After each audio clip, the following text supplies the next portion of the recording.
menurut saya gitu ya. Kriteria umum yang bisa teman-teman pahami adalah kalau misalkan nyari partner, itu yang paling mudah adalah mencari yang niat dulu aja. Jadi jangan nyari yang orang yang harus punya, wah pinter nulis, pinter berbicara, pinter apa itu masalah nanti sih sebenarnya. Tapi cari yang niat dulu. Karena di penelitian itu namanya ada kegagalan, terus ganti metode, ganti analisis, itu sangat mungkin terjadi. Nah kalau teman-teman di sini hanya ngajak orang-orang mungkin yang dia itu ya ibaratnya mungkin dia pinter ya, tapi nggak ada niat dan minat di bidang penelitian ya nanti di tengah-tengah biasanya akan turun atau down, akhirnya terus pecah dan ya udahlah selesai gitu. Kedua menurut saya adalah terkait teman-teman yang mungkin dekat dengan kalian. Kenapa? Karena kadang gini, kalau misalnya kita penelitian dengan kakak tingkat, ya itu kan kadang kita agak canggung gitu ya, mau ngingetin susah gitu, terus gak dapat kerjaan juga mau nanya juga nggak enak gitu kan. Itu sangat sangat mungkin terjadi gitu. Nah makanya saya sarankan kalau misalkan teman-teman memulai, carilah mungkin kayak sahabat kalian, mungkin teman-teman yang sudah sering nongkrong gitu ya. Tapi tadi kembali, pertama juga harus ada niat dan minatnya. Itu secara umum sih, yang umum kriteria umumnya. Nah terus kalau di bagian lagi, di bagi yang dia itu sejurusan sama enggak ya. Kalau yang sama satu jurusan, itu ada positif negatifnya. Kalau positifnya menurut saya teman-teman di sini itu sudah kenal gitu, karena sudah sering berkecimpung di situ, kemudian juga punya passion dan minat yang sama di bidang yang sama, itu juga luar biasa. Termasuk teman-teman saya yang tadi saya ceritakan, itu semuanya bidangnya teknik industri gitu, seperti saya gitu kan ya. Tapi di sisi lain, teman-teman juga akan ada constraint karena kan kalau membuat alat tentunya kan nanti butuh anak elektro, butuh orang mesin gitu kan. Terus gimana? Nah, kalau dari pengalaman saya biasanya untuk originalitas ide, gagasan, sistemnya itu kami yang merancang, tapi untuk yang membuatkan kami nanti minta tolong untuk orang-orang teknik elektro ataupun mekatronika ataupun mesin dan lain sebagainya itu diperbolehkan. Dengan catatan seluruh prosesnya dan ide gagasan awal itu dari teman-teman.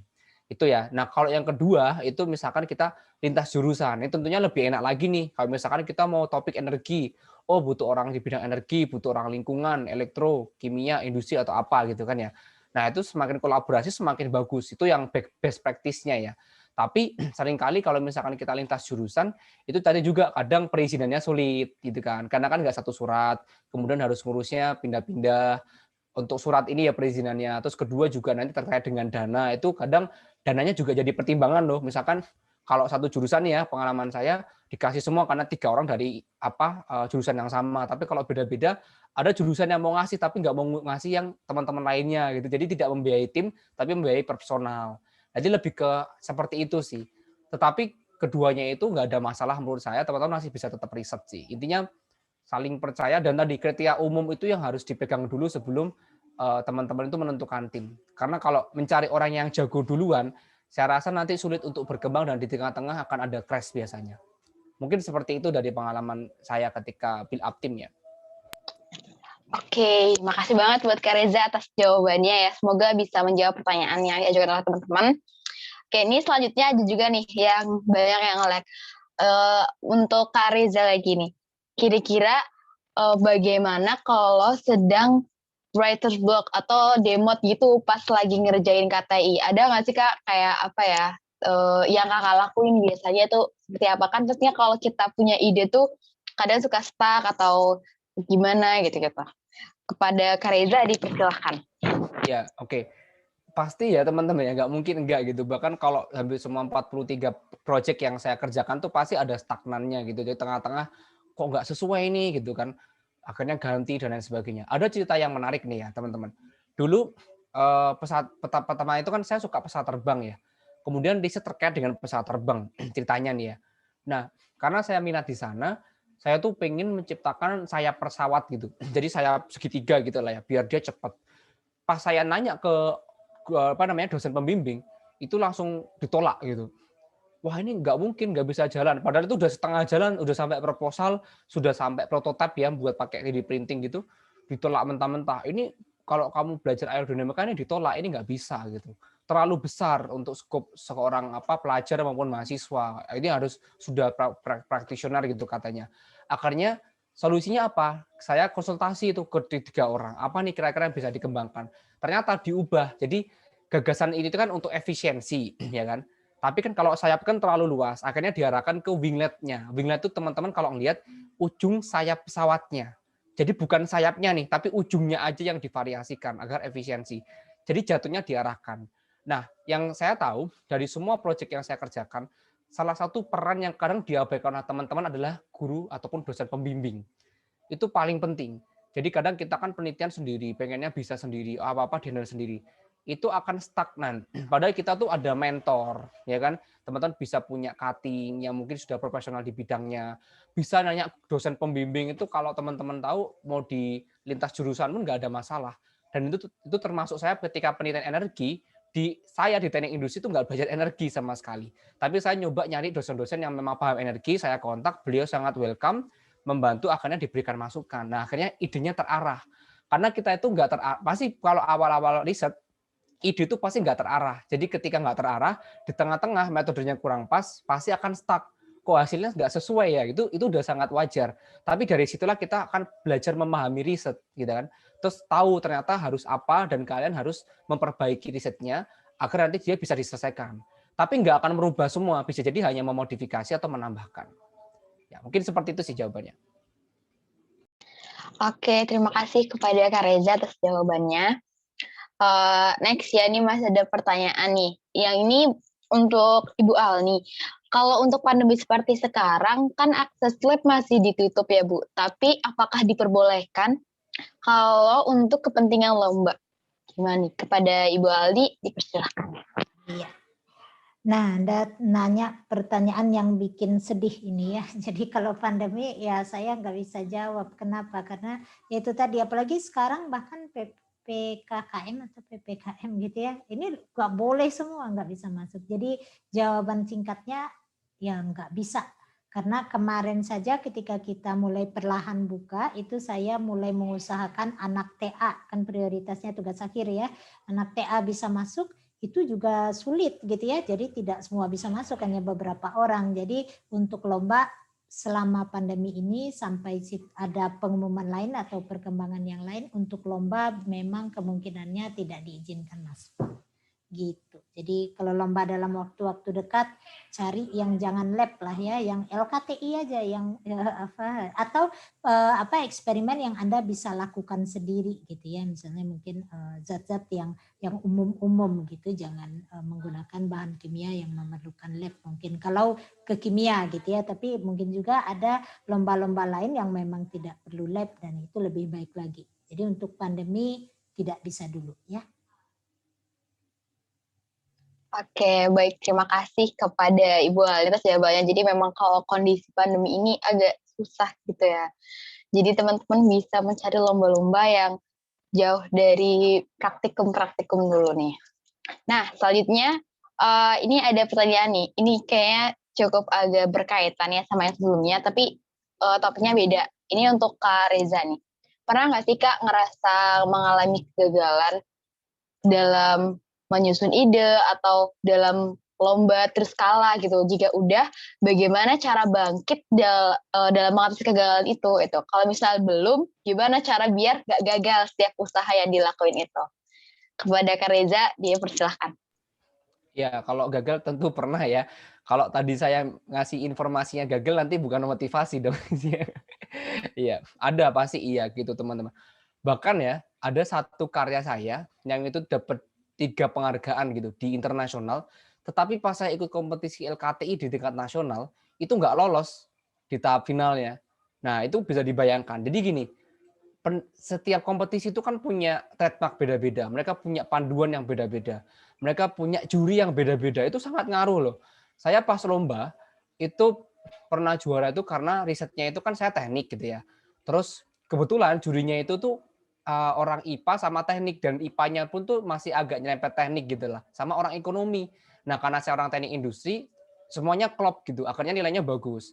Saya pernah lomba lagi, jurinya itu orang bidangnya biologi, terus bidangnya kimia, sama ekonomi ya kan.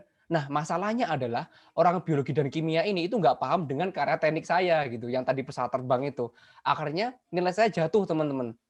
Jadi karena mereka nggak paham, sedangkan mereka tadi yang bidangnya itu scientific banget ya, yang kayak IPA banget dan kimia banget itu juara satu, karena menurut mereka lebih paham dan mereka lebih tahu terkait dengan itu gitu. Dan kalau menurut saya, wah itu berarti bisa jadi kakak yang gagal jelaskan, bisa jadi tim saya yang nggak bisa jelasin gitu, atau mungkin kedua memang topik ini tuh memang lumayan asing gitu loh di orang-orang ataupun dewan juri. Jadi makanya kadang kalau saya bilang di dalam kompetisi itu tuh 10% adalah usaha, 90% itu adalah keberuntungan.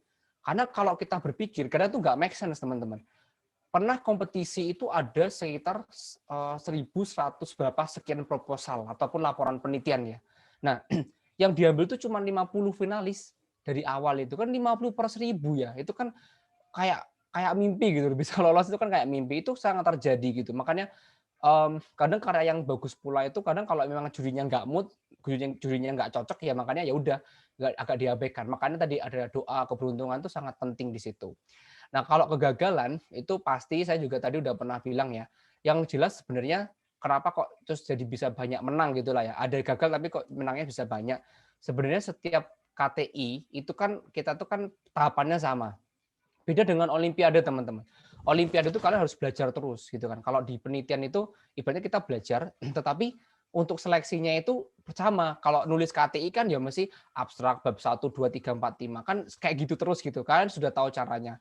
Presentasi juga kalau teman-teman sudah bagus, bikin PPT juga sudah jago, tahu caranya juga semakin bagus. Jadi ibaratnya kalian itu ketika lomba kan tadi ya dibilang juga oleh Bu Anita ya. Itu kan Bu Ani juga sudah bilang tadi, sudah mengatakan bahwa pengalaman itu juga sangat berharga kalau teman-teman ikut kompetisi. Itu betul. Di lomba satu nggak juara, kenapa nih? Dievaluasi, berikutnya dicoba lagi diimprove. Nah, kalau sudah sampai titik puncaknya, biasanya ya, makanya orang KTI itu sering menang lagi, karena dia sudah tahu cara KTI base makalah tuh kayak gini, cara base presentation tuh kayak gini. Ya udah, akhirnya ketika semua sudah perfect, mereka teman-teman sudah tahu caranya, untuk mengulang juara lagi itu sangat mudah, karena sudah tahu caranya tadi. Jadi kayak gitu untuk apa namanya perjalanan dalam melakukan penelitian sama kompetisi ya. Oke, makasih banget buat Kak Reza. Jadi nggak segampangnya sih teman-teman, pasti juga mengalami kegagalan. Nah, dari beragam pertanyaan, kita tiba di last question ya teman-teman, karena waktunya yang udah tinggal sedikit lagi. Ini ada pertanyaan terakhir. Kak, kalau misal, ini untuk Kak Reza, kalau misalkan kita terlanjur form a team and we just realize that the team is toxic, should we try to help it or leave it gitu? Ada nggak sih dari pengalaman kakak mungkin kurang sreg menemukan satu tim gitu? Dipersilahkan Kak. Oke, ini sepertinya juga masalah banyak orang ya. Kalau saya sendiri alhamdulillah tidak pernah sampai segitunya gitu ya. Tapi yang saya pernah tuh ketika bimbing. Nah, kebetulan kan saya juga lumayan sering ya bimbing adik-adik kayak SMP, SMA. Itu banyak teman-teman yang gap-gapkan gitu, kayak aku nggak mau sama ini gitu, aku nggak mau sama itu. Bahkan nggak, yang konflik itu nggak cuma siswanya, sama orang tuanya juga tuh. Itu sangat wajar gitu. Nah, kalau dari saya sebenarnya dilihat dulu sih. Kalau sudah jalan panjang, kalau teman-teman ketua nih ya, kalau teman-teman jadi ketua sih it's okay. Pasti nanti ide itu akan dibawa oleh kalian. Tapi kalau posisinya teman-teman sebagai anggota, kalian itu diajak, itu tentu tidak etis ketika nanti akan melombakan sendiri tanpa mengajak ketua tadi itu. Gitu. Karena biasanya ketua itu kan yang punya gagasan awal kan. Dan itu akan jadi orang yang pionir untuk menggerakkan timnya. Nah, kalau dari saya pertama, kalau bisa you try to help it first gitu. Jadi kayak jangan langsung di lift gitu. Karena kalau di lift teman-teman nanti ya tadi kesempatannya hilang ataupun kalian nanti akan jadi semakin toksik dengan orang-orang lain gitu loh. Kayak misalkan wah itu nggak enak sama dia gitu. Terus nanti pas misalkan nanti tugas akademik kebetulan sama dia lagi terus nggak enak. Itu kan jadi kayak jangka panjang kan. Jadi coba didiskusikan dulu sih apa masalahnya. Kalau kebanyakan ya pengalaman saya, biasanya crash-nya itu terjadi ketika penelitiannya nggak berhasil. Jadi ketika teman-teman sudah melakukan penelitian, sudah kan seneng tuh, wah ini gini-gini bisa nih, pasti bisa jadi nih, pasti bisa dapat apa, dapat ini, dapat itu, hasilnya sesuai. Tapi pas penelitian, udah ngeluarin uang, terus gagal, nah itu akan down pasti di situ.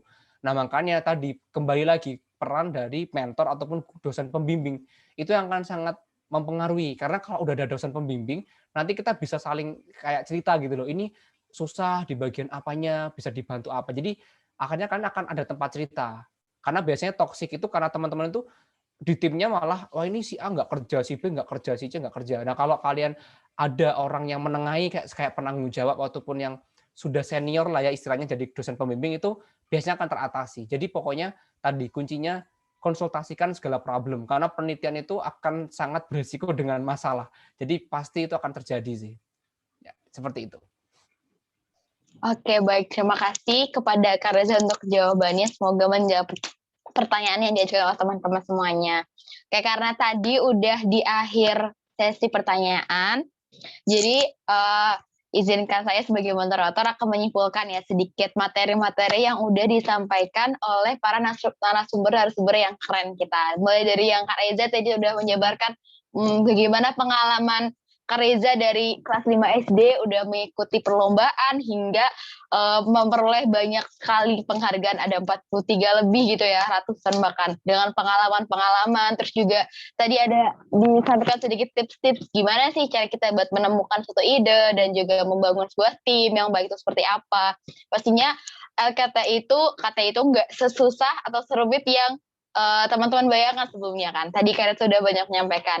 Selanjutnya pada sesi yang kedua juga dari Ibu Anita Alni terkait dukungan dari program studi untuk masa Amiska gitu ya yang ingin mengikuti lomba, pokoknya jangan ragu lagi karena dari Prodi itu udah memberikan banyak kemudahan gitu ya untuk kita gitu.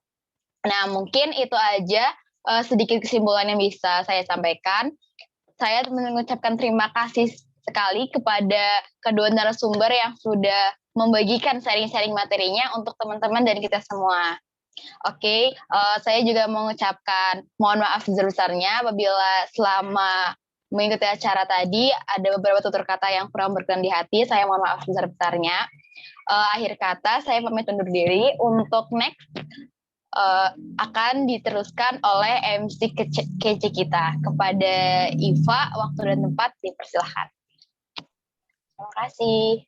Terima kasih Wanda. Halo teman-teman semua. Tadi wah gila ya. Tadi sesi tanya jawabnya tuh emang ada beberapa pertanyaan yang aku sendiri juga mau nanya gitu ya. Tapi udah kejawab semua tadi dari Kak Reza, jawabannya Kak Reza dan maupun masalah tentang di prodi ya sudah dijawab sama Bu Alni. Nah, gimana nih teman-teman Amis Kakes? Boleh share komentarnya hari ini gimana di kolom komentar di Zoom coba diketikin misalkan seru apa insightful banget apa gimana coba tolong ketik di kolom chat ya. Oke, ada yang bilang seru banget Amis Kakesnya, terus ada yang bilang lagi seru banget, terus ada lebih tercerahkan dan termotivasi. Ya sih, gokil. Ada yang bilang keren. Wah, mantep banget lah. Ini emang Amis Kakes pertama yang keren-keren banget. Iya, bener banget. Jadi pengen ikut lomba. Seru. Wah, pokoknya bermanfaat banget. Oke. Nah, kalau aku sendiri ya, aku juga termotivasi gitu, insightful banget. Iya nggak sih? Kayak termotivasi buat nanti nyari ide gimana, terus nanti buat nyari dosen pembimbing gimana, mungkin ada proyek-proyek yang nanti akan ke depannya nih kita bakal tahu nih. Apalagi kan kita tahu nih setelah mengetahui bahwa prodi kita nih Kimia ITB sangat mendukung dan memfasilitasi mahasiswanya nih dalam mengikuti lomba nih. Jadi tambah semangat aja gitu loh. Nah, oke, berarti ya teman-teman udah selesai nih rangkaian Amis Kakes hari ini. Kita sama-sama abis ini nih kita sama-sama cari lombanya, terus ikut partisipasi juga di lomba juga. Tapi buat teman-teman jangan bingung mau nyari lomba di mana ya gitu ya. Nyari lomba yang misalkan nyari yang bisnis atau yang sains gitu ya. Tenang aja. Kalau ternyata nih ya, Divisi Riset dan Lomba HMK Amiska ITB 2021-2022 ternyata menyediakan platform dan memberikan informasi mengenai lomba yang ada. Jadi teman-teman di-tag aja di grup, wah pasti informasinya ada semua gitu ya. Dan kami mengucapkan terima kasih juga buat Wanda Titanium 2019 nih sebagai moderator yang telah memimpin dan memandu sesi pemaparan materi bersama dengan kedua pembicara juga serta saat sesi tanya jawab tadi. Nah, tak lupa juga nih kami mengucapkan terima kasih kepada Bu Aldi dan Kak Reza yang telah meluangkan waktunya untuk berbagi pengalaman dan insight kepada kami semua. Selanjutnya, Ada sedikit kenang-kenangan yang dapat kami berikan untuk Bu Ani dan Kak Reza yang telah menjadi pembicara pada Amiska Class kali ini. Untuk Kak Suci, selaku Kepala Divisi Riset dan Lomba HMK Amiska ITB 2021, waktu dan tempatnya dipersilahkan Kak Suci. Dan juga kepada tim dokumentasi dipersilahkan untuk mengambil alih sesi dokumentasinya.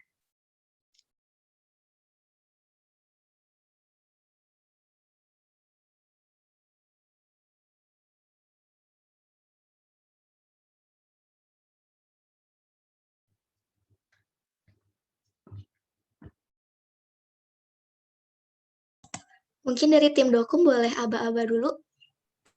Siap.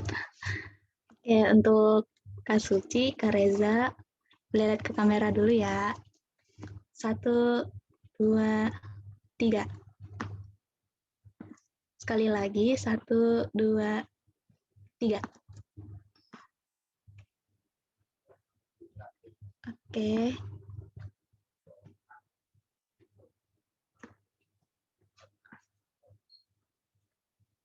Kepada Bu Alni juga.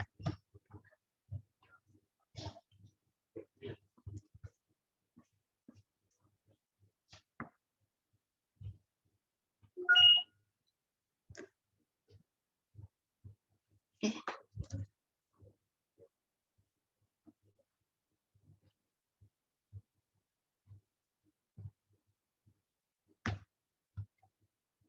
Satu, dua.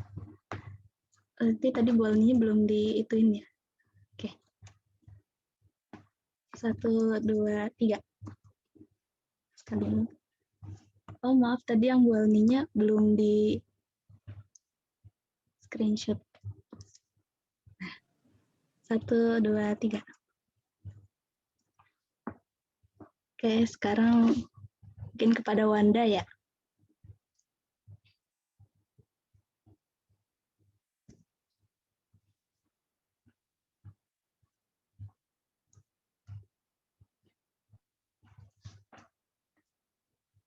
Satu, dua, tiga.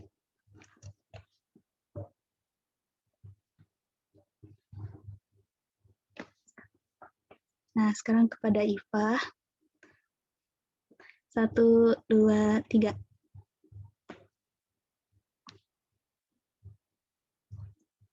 Selesai.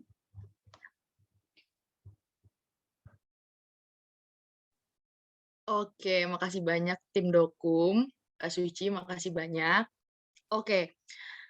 Nah, sekarang nih teman-teman ya, waktunya kita ada sesi dokumentasi bersama seluruh peserta Amiska Class nih. Jadi teman-teman kita on cam dulu, siap-siap dulu. Aku tunggu sampai pukul 15.34 ya. Jadi boleh nih teman-teman siap-siap dulu. Mungkin ada yang mau tampil cantik atau tampil ganteng gitu ya.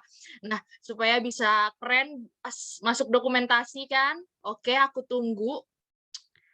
Boleh banget nih, aku tunggu semua udah siap belum? Oke. Boleh banget on cam, guys. Menit ya, teman-teman. Oke.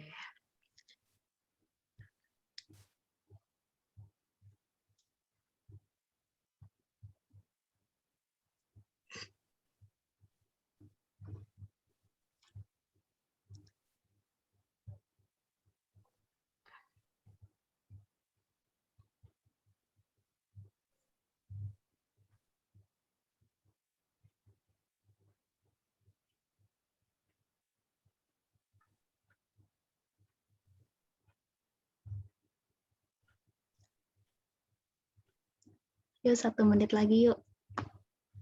Yuk, teman-teman semua yang mau on cam silahkan ya.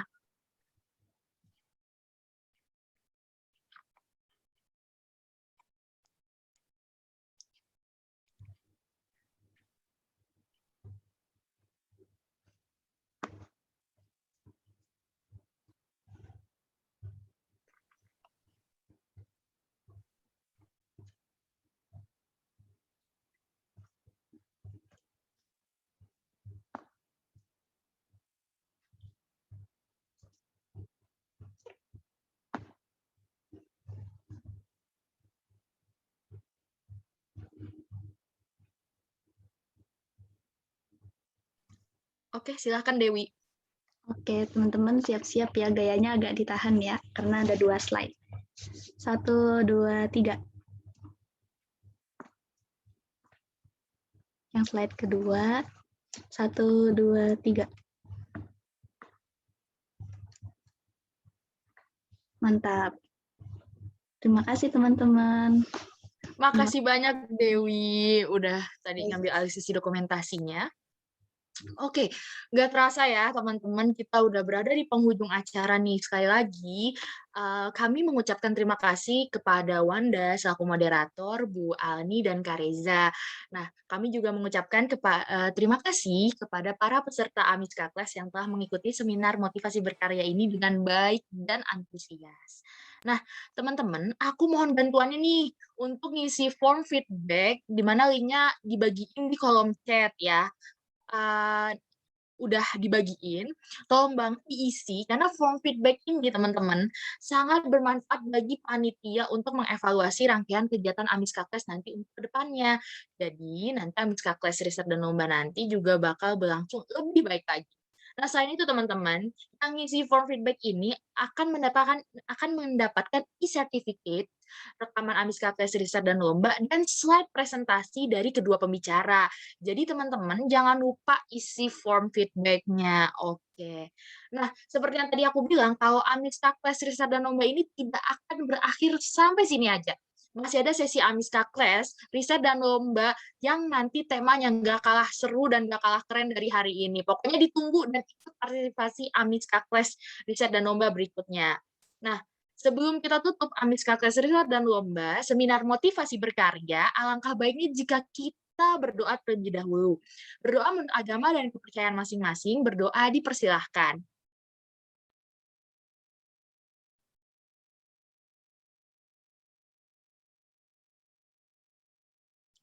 Berdoa dicukupkan.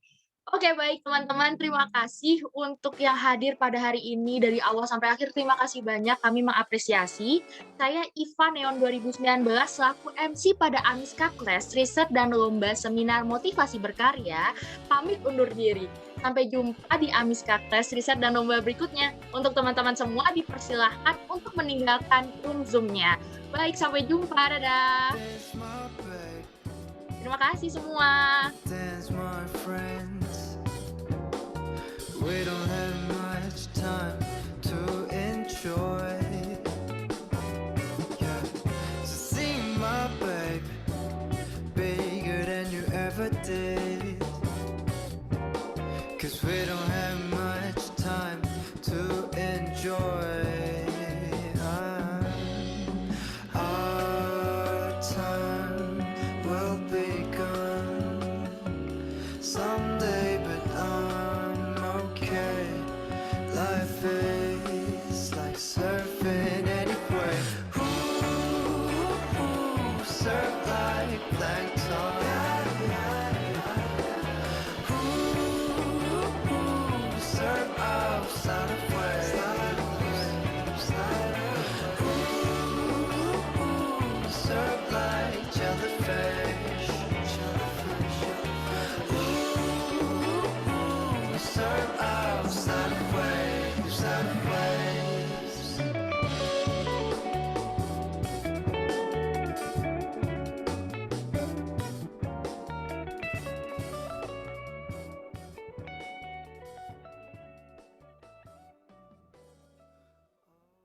Yeay, udah selesai guys. Jadi boleh leave. Ya, thank you banget buat...